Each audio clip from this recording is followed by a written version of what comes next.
सभी का स्वागत करता हूं एम डेटा ऑफ इनोवेटिक्स के यूट्यूब चैनल पे। तो दोस्तों आज का वीडियो बहुत ज्यादा इंटरेस्टिंग होने वाला है क्योंकि आज का टॉपिक है डेटा वैलिडेशन। तो आज मैं आपको बताऊंगा डेटा वैलिडेशन क्या होता है, कैसे आप अपने एक्सेल फाइल में डेटा वैलिडेशन को यूज कर सकते हैं। एंड इसके लिए हमने अलग अलग 5 डिफरेंट सिनेरियोज लिए हैं जिसमें मैं आपको बताऊंगा कैसे आप डेटा वैलिडेशन को अलग अलग सिनेरियोज के बेसिस पे यूज कर सकते हैं। तो गाइस बिना टाइम वेस्ट किए मैं आपको लेके चलता हूं अपने कंप्यूटर स्क्रीन पे। तो गाइस जैसे कि आप कंप्यूटर स्क्रीन पे देख पा रहे होंगे, हमने अलग अलग शीट्स में अलग अलग सिनेरियोस लिए हैं। तो सबसे पहले मैं आपको बताता हूँ कि डेटा वैलिडेशन होता क्या है। तो दोस्तों अगर आप चाहते हैं कि जो भी बंदा इस एक्सेल फाइल को यूज कर रहा है वो उस फाइल के अंदर कोई किसी भी तरीके से गलत इंफॉर्मेशन इंसर्ट ना कर पाए, गलत इंफॉर्मेशन इनपुट ना कर पाए, उस चीज को हम बोलते हैं डेटा वैलिडेशन। ठीक है। तो जैसे कि मैं पहला सिनेरियो आप लोगों के साथ डिस्कस करता हूं। तो ये मैंने किसी रोड कंस्ट्रक्शन का एक प्रोजेक्ट लिया है जिसमें हमने एक सीरियल नंबर, उसके लोकेशंस कि कहाँ पर वो प्रोजेक्ट चल रहा है, उसके एक्सपेंसेस कितना है, उनकी एक्टिविटीज। तो आप यहाँ पर ये समझिए कि ये एक प्रोजेक्ट है जिसकी start date and end date हमने यहाँ लिया हुआ है। हमने कहा कि ये प्रोजेक्ट 1 जनवरी 2020 को स्टार्ट हुआ एंड ये 30 जून 2020 को खत्म हो जाएगा। एंड ये सारी एक्टिविटीज है जो भी इस प्रोजेक्ट के अंदर एक्टिविटीज होंगी। तो बस यहाँ पर हमें ये डेट डालनी है कि ये प्रोजेक्ट कब कंप्लीट हो रहा है। ठीक है। तो इस डेटा को जो भी यूज करेगा तो ऑब्वियसली अगर ये प्रोजेक्ट इस डेट से स्टार्ट होगा, इस डेट को खत्म होगा, तो इसके अंदर इस सेल्स के अंदर जो भी डेट होगी वो इन दोनों डेट्स के बीच में होनी चाहिए। राइट। तो हम यहाँ पर एक रिस्ट्रिक्शन ऐसी लगाना चाहते हैं कि जो भी बंदा इस फाइल को यूज कर रहा है वो इन सेल्स के अंदर इन दोनों डेट्स के बीच में ही कोई डेट इंसर्ट कर पाए, इन दोनों डेट से अलग कोई भी डेट इंसर्ट ना हो।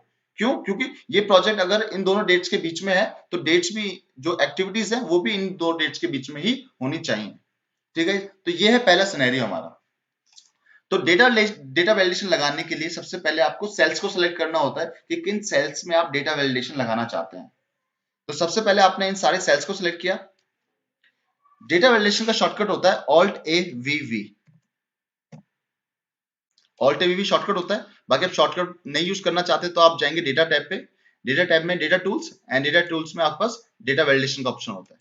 दोनों तरीके से आप यूज कर सकते हैं, शॉर्टकट से भी एंड टैब्स पे से जाके भी। ओके। तो जैसे ही आप डेटा वैलिडेशन का टैब खोलेंगे तो ये विंडो आपके पास ओपन हो जाती है। पहला ऑप्शन आप देखेंगे तो एनी वैल्यू, इसका मतलब एक्सेल फाइल में कोई भी बंदा किसी भी तरीके की वैल्यू इनपुट कर सकता है, इसीलिए बाय डिफॉल्ट सारे सेल्स पे हमें एनी वैल्यू का ऑप्शन अवेलेबल होता है। लेकिन इसको हम चेंज करना चाहते हैं। हम चाहते हैं इन सेल्स के अंदर कोई भी बंदा किसी भी तरह की इंफॉर्मेशन ना डाले, वो सिर्फ इन दोनों डेट्स के बीच की ही डेट्स को इंसर्ट कर पाए। तो गाइस हम ऑप्शन चूज करेंगे यहाँ पर डेट, एंड जैसे आपने डेट को चूज किया यहाँ पर आपका बाय डिफॉल्ट बिटवीन आता है। आप यहाँ से और भी ऑप्शंस चूज कर सकते हैं, वो आपकी रिक्वायरमेंट के हिसाब से है, लेकिन हमारी रिक्वायरमेंट बिटवीन के लिए तो हमने बिटवीन को रहने दिया। अब ये आपसे पूछता है कि start date and end date. कहने का मतलब इन सेल्स के अंदर जो भी डेट आपकी आएगी, ठीक है, उसके लिए स्टार्ट डेट क्या होनी चाहिए और एंड डेट क्या होनी चाहिए। तो आपने स्टार्ट डेट को सिलेक्ट किया एंड जहां आपने स्टार्ट डेट लिखा हुआ है इस सेल को आप सिलेक्ट करके, अब देखिए अब आपको फ्रीज भी करना है। ये फ्रीज आपको करना है F4 से। तो जैसे आपने F4 प्रेस किया ये फ्रीज हो गया। फ्रीज का मतलब डॉलर साइन आपके लग गए। उसी तरीके से आप एंड डेट पे क्लिक करेंगे एंड आप डेट सेलेक्ट करेंगे एंड डेट के लिए, एंड यहाँ पे आपने फ्रीज कर दिया F4 से। एंड जैसे यहाँ पर ओके प्रेस करेंगे अब यहाँ पर आपकी डेटा वैलिडेशन लग गई। इसका मतलब इस रेंज के अंदर अब इन दो डेट्स के बीच में ही डेट डल सकती है। अब इसको टेस्ट करते हैं। अब यहाँ पर अगर मान लीजिए कोई डेट डालना चाहते हैं आप, जैसे कि 10 जनवरी 2020, तो ये आपको इंसर्ट करने देता डेट, ये आपको कुछ भी एरर शो नहीं करता। लेकिन अगर आप कोई भी डेट मान लीजिए इस डेट से पहले या फिर इस डेट से बाद में कोई डेट डालना चाहते हैं, लेट्स सपोज मैं डालना चाहता हूं इसमें जनवरी 2019 की कोई डेट, अगर आप ट्राई करते हैं इसके अंदर 25 दिसंबर 2019, अगर ये आप इंसर्ट करना चाहते हैं तो देखिए आपको एक्सेल एरर देता है। आपको एक्सेल कहता है this value doesn't match the data validation restrictions defined for this cell. इसका मतलब यहाँ पर जो हमने रिस्ट्रिक्शंस लगाई हुई हैं उसमें ये वैल्यू मैच नहीं होती है। एंड रिस्ट्रिक्शंस यहाँ पर ये है कि आपकी डेट इस स्टार्ट डेट से ज्यादा होनी चाहिए एंड आपकी एंड डेट या जो भी डेट डालें वो डेट इसके पहले की डेट होनी चाहिए। तो इस तरीके से आपने इन सेल्स पे एक रिस्ट्रिक्शन लगा दिया कि कोई भी बंदा जो भी इस फाइल के अंदर डेटा इंसर्ट करना चाहता है वो इन सेल्स के अंदर सिर्फ इन दो डेट्स के बीच में ही डेट को इंसर्ट कर सकता है, इससे अलग कोई भी डेट वो इंसर्ट नहीं कर सकता। तो गाइस ये था हमारा पहला सिनेरियो। अब मैं आपको लेके चलता हूं अपने दूसरे सिनेरियो पे। तो दोस्तों यहाँ दूसरा सिनेरियो ये कहता है कि ये सेल्स के अंदर मेरे को एज डालना है एंड वो एज सिर्फ 18 से ऊपर की ही होनी चाहिए, 18 से नीचे की नहीं होनी चाहिए। ठीक है, तो ये हमारा यहाँ पर सिनेरियो है। तो अगेन आपको प्रेस करना है ऑल्ट ए वी वी, आपके पास विंडो ओपन हो जाती है डेटा वैलिडेशन के लिए। अब सेटिंग्स पे अब आपको जाना है होल नंबर, क्योंकि एज मेरा होल नंबर होता है, एज को हम लोग डेसिमल में नहीं इंसर्ट करेंगे। अब यहाँ पर हम चाहते हैं कि 18 हमारा मिनिमम होना चाहिए, उससे ऊपर की ही कोई ना कोई एज हम यहाँ पर इंसर्ट कर पाए। तो हम यहाँ पर बिटवीन का ऑप्शन नहीं चूज करना। अब देखिए अब यहाँ पर आपके सिनेरियो के हिसाब से, अगर मान लीजिए आप चाहते हैं कि यहाँ पर कोई भी वैल्यू या कोई भी एज 18 से 50 साल के बीच में होनी चाहिए, तो आप बिटवीन में यूज कर सकते हैं। 18 से 50 के बीच में आप यूज कर सकते हैं, 18 to 100 भी, वो आपके ऊपर डिपेंड करता है। लेकिन हमारा जो सिनेरियो है हम यहाँ पर यूज करेंगे आपका ग्रेटर देन इक्वल्स टू। तो ग्रेटर देन इक्वल्स टू में पूछता है मिनिमम, कि मिनिमम एज कितनी रखना चाहते हैं आप। हमने कहा यहाँ पर 18 एंड ओके। इसका मतलब यहाँ पर डेटा वैल्यूएशन लग चुका है कि इन सेल्स के अंदर सिर्फ और सिर्फ 18 या 18 से ऊपर की ही वैल्यू आएगी और कुछ आप इसमें इंसर्ट नहीं कर सकते। तो वैसे देखिए अगर यहाँ पर डालते हैं 18 तो आपको अलाउ करता है।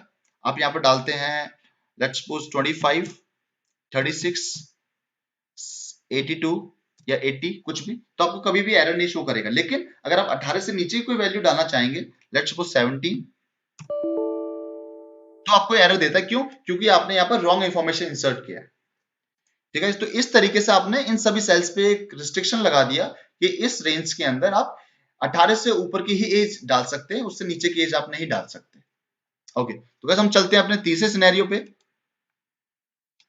तो दोस्तों जैसे आप देख पा रहे हैं यहाँ पर हमने डेटा कुछ मेंटेन किया हुआ है, लेकिन एक कॉलम है आपका मंथ नेम। अब देखिए बहुत बार क्या होता है, कोई बंदा पूरा मंथ लिखता है, कोई बंदा शॉर्ट में लिखता है जनवरी, एंड हो सकता है कोई बंदा, देखिए यहाँ पर जनवरी मंथ लिखते टाइम उसने स्पेलिंग मिस्टेक्स कर दिया, राइट। तो गाइस यहाँ पर हम क्या चाहते हैं कि कोई भी बंदा अपने मन मर्जी से मंथ ना डाले, कि वो कंप्लीट मंथ डालना चाहता है, आपका शॉर्ट नेम डालना चाहता है, कोई स्पेलिंग मिस्टेक करे। हम चाहते हैं यहाँ पर एक मंथ की एक लिस्ट बना दें एंड उसी लिस्ट में से वो मंथ्स को सिलेक्ट कर सके। ठीक है, तो हम नहीं चाहते वो मैनुअली को इंसर्ट करे, हम चाहते हैं उसको एक ड्रॉप डाउन लिस्ट दे दें एंड उसी लिस्ट में से वो सिलेक्ट करे। तो जैसे कि आप देख पा रहे होंगे हमने एक लिस्ट क्रिएट की है मंथ्स के लिए, तो ये सारे हमारे मंथ्स हैं। तो मैं चाहता हूं कि यहाँ पर एक लिस्ट बन जाए एंड उन लिस्ट के अंदर ये सारे आपका मंथ्स दिखाई दे एंड उन्हीं मंथ्स में से हम उन ऑप्शंस को सिलेक्ट कर सकें। तो गाइस उसके लिए आपको ये सारे सेल सिलेक्ट करने हैं। अगेन आपको प्रेस करना ऑल्ट ए वी वी, ये विंडो आपकी अगेन ओपन होती है। इसमें आपके हम ऑप्शन चूज करेंगे आपका लिस्ट, क्योंकि अब हम एक ड्रॉप डाउन लिस्ट बनाना चाहते हैं। फिर आपसे पूछता है सोर्स, कि आपका सोर्स कौन सा होना चाहिए। तो सोर्स में आपको जो भी सेल्स, जो भी वैल्यूज आपको उस लिस्ट के अंदर रखना चाहते हैं वो आपको सिलेक्ट करना है एंड आपको प्रेस करना है ओके। तो गाइस अब यहाँ पर भी हमारी लिस्ट बन चुकी है, लेकिन आपको कुछ भी लिस्ट दिखाई नहीं देगी अभी। तो जब भी आप इन सेल्स पे किसी पे भी सिलेक्ट करेंगे किसी भी सेल को, तो आपको वहां बटन दिखाई देगा। इसका मतलब इन सेल्स में आपके अब एक ड्रॉप डाउन लिस्ट बन चुकी है एंड जैसे आप इस बटन पे क्लिक करेंगे तो ये लिस्ट दिखाई देगी आपको, राइट। तो जो भी लिस्ट आपने यहाँ देखी हुई है, जो भी लिस्ट आपने मेंटेन की हुई है, वो सारी लिस्ट जो आपने सोर्स दिया था वो सोर्स आपको यहाँ पर दिखाई देगा। अब यहाँ से आप कोई भी वैल्यू सेलेक्ट कर सकते हैं। अब देखिए अगर आप जनवरी सेलेक्ट करना चाहते हैं तो आप यहाँ से जनवरी सेलेक्ट कर सकते हैं। लेकिन अगर आप मैनुअली जनवरी लिखना चाहेंगे, अब देखिए अगर कोई बंदा इसमें जाके शॉर्ट में जैन लिखना चाहता है, प्रेस करेगा एंटर, तो आपको एक्सेल एरर देगा। क्यों? क्योंकि यहाँ पर हमने जो रेंज लिया है वो हमने ये रेंज लिया है। तो आपको जो भी ऑप्शन चूज करना है वो यहाँ से चूज कर सकते हो, आप अपने हिसाब से कोई भी ऑप्शन यहाँ पर नहीं डाल सकते। ठीक है दोस्तों, तो ये बात होती है लिस्ट की कि आप कैसे लिस्ट तैयार कर सकते हैं। तो लिस्ट आप किसी के भी ऊपर बना सकते हैं। आपने यहाँ पर मंथ का लिस्ट बनाया, ईयर का लिस्ट बनाया, या फिर आपके पास कोई प्रोडक्ट लिस्ट, प्रोडक्ट्स हैं उनकी लिस्ट आप बना सकते हैं, किसी भी चीज की लिस्ट बना सकते हैं। आपको सिंपल क्या करना है, जैसे मैं दोबारा अगर आपको बताता हूँ, आपको डेटा को सिलेक्ट करके ऑल्ट ए वी वी, आपको लिस्ट सेलेक्ट करना है एंड सोर्स में जाके उस सोर्स को सिलेक्ट करना है जो सोर्स के थ्रू आप लिस्ट बनाना चाहते हैं। ठीक है दोस्तों, अब मैं चलता हूं अगले सिनेरियो पे, सिनेरियो 4। ओके, तो दोस्तों जैसे आप देख पा रहे होंगे यहाँ पर हमने प्रोडक्ट आईडी का कॉलम खाली रखा हुआ है। हम चाहते हैं यहाँ पर प्रोडक्ट आईडी का डिटेल्स हम लोग मैन्युअली डालें, लेकिन यहाँ पर एक कंडीशन है कि प्रोडक्ट आईडी जो होता है हमारा वो सिर्फ 5 डिजिट का होता है। अब वो न्यूमेरिक भी हो सकता है, अल्फा न्यूमेरिक भी हो सकता है, किसी भी फॉर्मेट में हो सकता है, लेकिन वो सिर्फ 5 डिजिट का होगा। 5 डिजिट से ज्यादा का वो वैल्यू नहीं करेगा। तो गाइस देखिए, अगर मैं यहाँ पर अब वैलिडेशन लगाना चाहता हूँ तो सबसे पहले मैं इन सेल्स को सिलेक्ट करता हूँ। मैंने डेटा वैलिडेशन का विंडो ओपन कर लिया। अब इसके अंदर मैं सिलेक्ट करता हूँ आपका text length, and text length के अंदर हमारा ऑप्शन जो हम चूज करेंगे वो करेंगे आपका इक्वल्स टू, क्योंकि हम चाहते हैं कि इन सेल्स के अंदर सिर्फ 5 डिजिट्स का ही वैल्यू को इंसर्ट कर सके हम, चाहे वो अल्फा न्यूमेरिक हो, चाहे न्यूमेरिक हो, चाहे सिर्फ आपका कैटेगोरिकल हो, इससे फर्क नहीं पड़ता। तो अपने लेंथ सेलेक्ट करेंगे यहाँ पर 5, एंड जैसे आप 5 सेलेक्ट करके ओके इंसर्ट करते हैं, एंड अगर आप यहाँ पर कोई भी वैल्यू डालेंगे, आप लेट्स सपोज 1 2 3 4 5 डालते हैं तो आपको इंसर्ट करने देता है। एंड अगर आप कोई 5 से ज्यादा वैल्यू इंसर्ट करना चाहेंगे तो आपको एक्सेल एरर देता है। एंड सेम अगर आप 5 से कोई डिजिट कम डालते हैं तो भी आपको एक्सेल एरर देगा, राइट। एंड अब देखिए यहाँ पर अल्फा न्यूमेरिक भी डाल सकते हैं, कुछ भी डाल सकते हैं, बस वो 5 डिजिट का होना चाहिए। ठीक है दोस्तों, तो इस तरीके से अगर आपके पास किसी भी तरह का डेटा है जिसको आप रिस्ट्रिक्ट करना चाहते हैं कि इतने ही डिजिट्स होने चाहिए, जैसे एग्जांपल के तौर पे मैं जैसे बताता हूं आपको, मोबाइल नंबर, इंडिया के अंदर जो मोबाइल नंबर होता है वो 10 डिजिट्स का होता है। ठीक है, तो आप इस चीज को वहां भी यूज कर सकते हो। कहीं पर अगर मोबाइल नंबर डाल रहे हैं तो मोबाइल नंबर के अंदर ना ही वो 10 से ज्यादा डिजिट डाल पाए, ना ही 10 से कम डिजिट डाल पाए, अदरवाइज इंफॉर्मेशन गलत हो जाएगा, राइट। तो आप इस तरह के रिस्ट्रिक्शंस अपनी फाइल्स के अंदर यूज कर सकते हैं। ओके दोस्तों, यहाँ पर एक चीज मैं आपको बताना चाहता हूं अभी के लिए। जैसे आप मान लीजिए आपने यहाँ पर कोई वैल्यू डाला, आप कहते हैं यहाँ पर 1 2 3 4 5 6 कोई भी वैल्यू इंसर्ट करते हैं तो आपको एरर देता है this value doesn't match the data validation restrictions defined for this cell. अब मान लीजिए कोई नया बंदा अगर इस फाइल पे काम करता है, ठीक है, तो अब उसको ये नहीं पता कि जो एरर आ रहा है, उसको ये तो पता है कि भाई मैं कुछ गलत वैल्यू डाल रहा हूँ, लेकिन उसको ये नहीं पता कि इसके अंदर मेरे को सही वैल्यू क्या डालनी है, राइट। तो गाइस मैं चाहता हूं कि जब भी यूजर इसके अंदर कोई भी वैल्यू इंसर्ट करे एंड जब भी एरर आए, तो जो एरर अभी एक्सेल आपको शो कर रहा है, जो ये जो एरर आपको एक्सेल शो कर रहा है अभी, मैं चाहता हूं ये एरर आपको ना यूजर को दिखाई दे, यूजर को वो एरर देना चाहिए जो हम दिखाई देना चाहें। जैसे कि तो हम मैंने इस डेटा को अगेन सेलेक्ट करके ऑल्ट वी, अब मैं जाता हूं एरर अलर्ट सेक्शन पे। एरर अलर्ट में आपके पास एक ऑप्शन होता है एरर मैसेज। कहने का मतलब कि अगर आप चाहते हैं कि कभी भी कोई भी अगर यूजर गलत इंफॉर्मेशन डाल रहा है तो उसको इंफॉर्मेशन दिखाई दे, एरर मैसेज दिखाई दे कि वो सही वैल्यू क्या डाल सकता है। तो अगर मैं यहाँ पर एरर मैसेज डालता हूं, please insert product ID of 5 digits, तो मैंने यहाँ पर एक मैसेज बॉक्स दे दिया एंड ओके। अब देखिए अगर यहाँ पर कोई भी बंदा अगर सही वैल्यू डालता है तो कोई प्रॉब्लम नहीं है, क्योंकि सही वैल्यू इंसर्ट की है।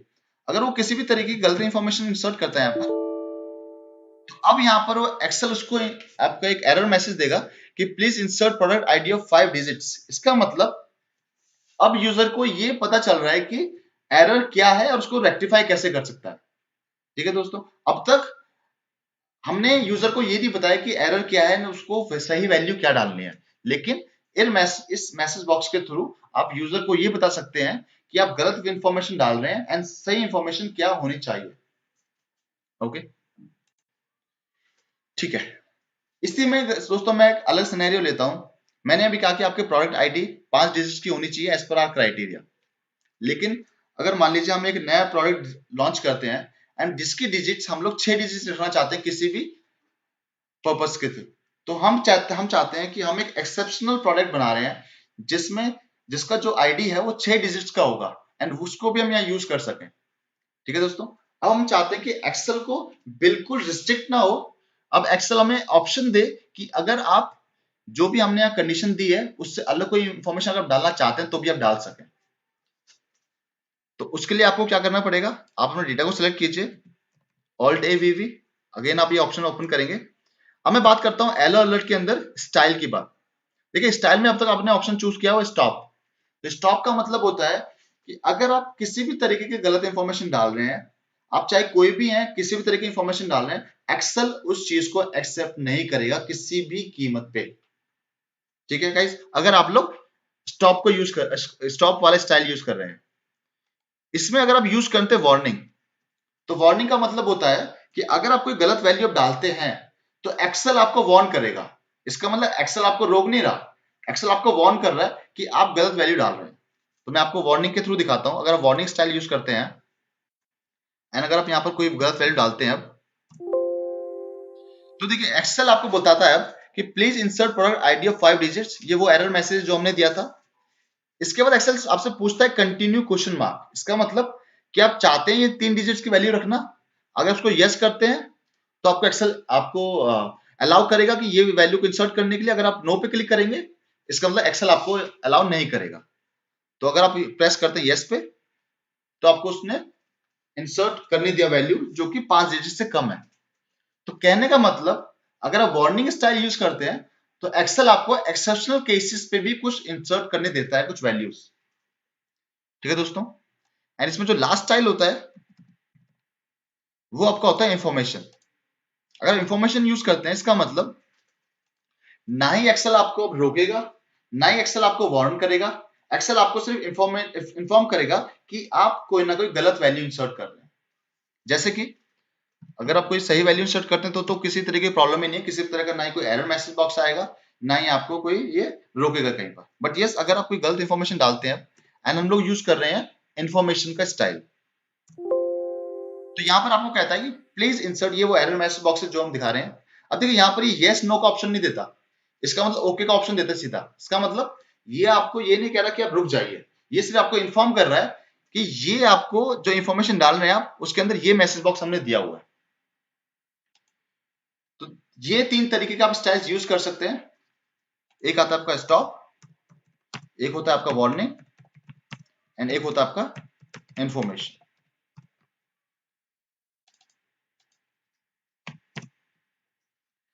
ठीक है दोस्तों। तो अब मैं चलता हूं अपने लास्ट सिनेरियो पे। तो दोस्तों यहां पर अब मैं आपको बताने वाला हूं कि कैसे आप फॉर्मूले के थ्रू भी डेटा वैलिडेशन को यूज कर सकते हैं। देखिए अभी तक तो हमने वो चीजें यूज की जो प्री डिफाइंड हमें एक्सेल ने दिया हुआ है, राइट। अगर आपके पास ऐसे कुछ सिनेरियो हैं जो एक्सेल आपको प्रोवाइड नहीं करता तो उस बेसिस पे आप अपने खुद के फॉर्मुलेज लगा के आप एक्सेल में डेटा वैलिडेशन यूज कर सकते हैं। तो गाइस कैसे, मैं जैसा पहले सिनेरियो आपके सामने लेता हूं। एक शीट है हमारे पास, डेटा शीट, जिसमें हमने कुछ बेसिक डेटा लिया हुआ है। एम्प्लॉय कोड, ये हमारी कंपनी में बंदे हैं जो काम करते हैं, उनके एम्प्लॉय कोड्स हैं, उनका डिपार्टमेंट्स एंड उनकी सैलरी।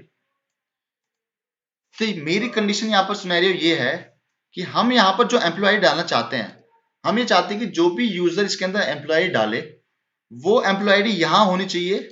सिर्फ उन्हीं एम्प्लॉय आईडीज में से यहाँ पर वो एम्प्लॉय आईडी अपनी डाल पाए। इसका मतलब यहाँ जो भी एम्प्लॉय आईडी वो डालेगा बंदा, वो 1001 से और 1014 के बीच की ही कोई ना कोई आईडी होनी चाहिए।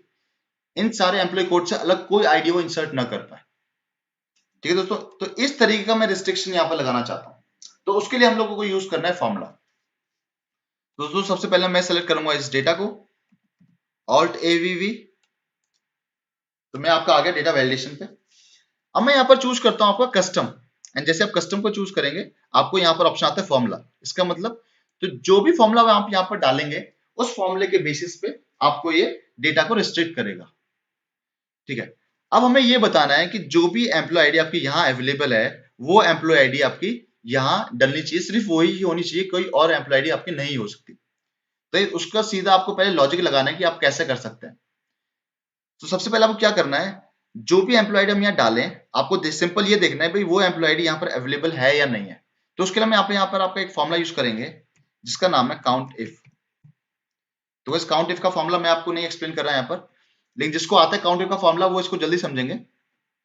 तो काउंट इफ के अंदर मैंने यहां से इस रेंज को सिलेक्ट किया, कॉलम ए को, इस कॉलम ए को फ्रीज किया मैंने एंड कॉमा आपका इस सेल को मैंने सेलेक्ट कर लिया। एंड देखिए ओके, ये चीज आपको ध्यान रखना है, मैंने अभी इस सेल को सिलेक्ट किया है, इस सेल के कॉलम को मुझे फ्रीज करना है, रो को नहीं। तो इसका मतलब मैं एक बार F4 प्रेस करूंगा तो कंप्लीट सेल आपका फ्रीज हो गया, again F4 and again F4।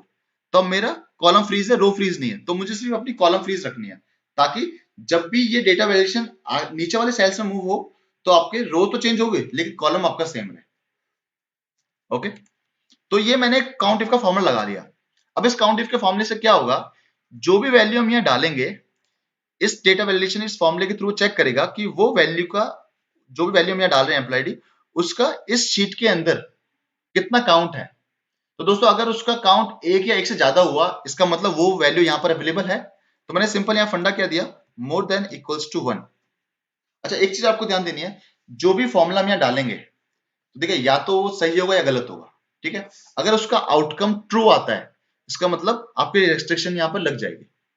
तो अब यहाँ पर मैंने डाला है काउंट इफ, मैं यहाँ पर काउंट इफ यूज कर रहा हूँ कि काउंट इफ इस डेटा वाली रेंज के अंदर ए कॉलम के अंदर जो भी वैल्यू सेल के अंदर डलेगी उसका काउंट कितना है, एंड अगर वो काउंट एक या एक से ज्यादा होता है तो मेरी रेस्ट्रिक्शन यहाँ पर लग जाएगी, ठीक है। जैसे मैंने ओके करता हूँ तो वो रेस्ट्रिक्शन लग गई, तो मेरे को मैं वैल्यू जो डाल सकता हूँ वो 1001 से 1014 के बीच में ही डाल सकता हूँ। इसका मतलब अगर मैं डालता हूँ 1010 मुझे कोई एरर नहीं देता, लेकिन अगर मैं डालने की कोशिश करता हूँ 1015, अब देखिए यहाँ पर आपको एक्सेल रोकता है।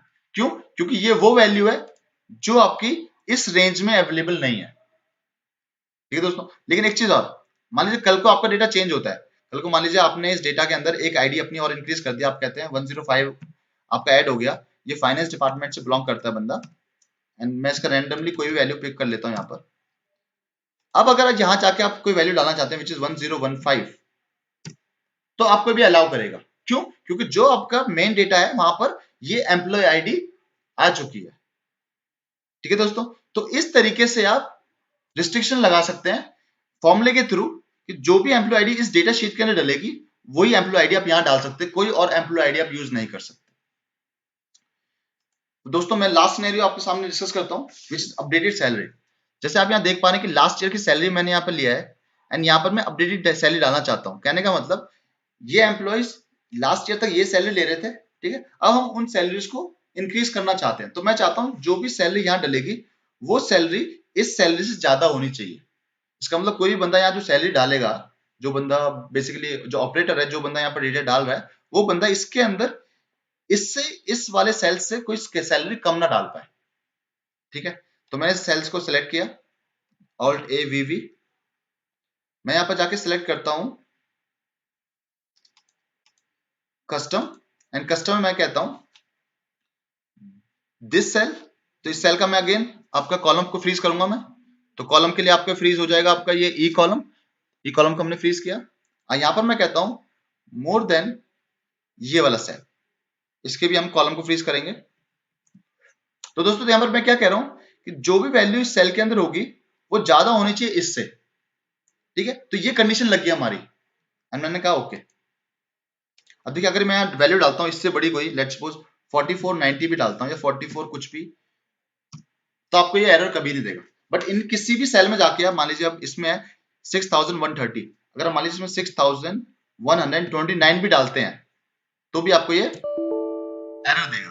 क्यों? क्योंकि ये वैल्यू आपकी लास्ट ईयर की सैलरी से कम है, ठीक है दोस्तों। तो इस तरीके से आप फॉर्मूले के थ्रू भी रिस्ट्रिक्शंस लगा सकते हैं। तो दोस्तों आपको इस टॉपिक से रिलेटेड कुछ भी क्वेरी है आप प्लीज हमें कमेंट में बताइए। आपका किसी तरह की क्वेरी अगर आप पूछना चाहते हैं किसी भी टॉपिक से रिलेटेड, तो गाइस आप प्लीज इस चैनल को लाइक कीजिए, सब्सक्राइब कीजिए एंड शेयर कीजिए, ताकि ज्यादा लोग इस वीडियोस को देख पाएं, ज्यादा लोग इस तरह की चीजों को सीख पाएं जो कि उनके प्रोफेशनल लाइफ में उनको जरूर हेल्प करेगा। दोस्तों इसी के साथ प्लीज आप हमें ये भी बताइए कि आप किन टॉपिक्स पे चाहते हैं कि हम वीडियोस बनाएं जो आपके लिए यूजफुल रहे। अभी तो हम एक्सेल के वीडियोस बना रहे हैं, आपका कुछ दिनों में हम लोग वीबीए का एंड पावर बीआई का भी वीडियोस आप लोगों के साथ शेयर करेंगे। तो प्लीज आप हमारे चैनल को सब्सक्राइब कीजिए ताकि आपको सारी वीडियोस टाइम पे मिलती हो। तो आज के लिए हम इतना ही रखते हैं, नेक्स्ट वीडियो में आपसे दोबारा मुलाकात होगी, तब तक के लिए गुड बाय।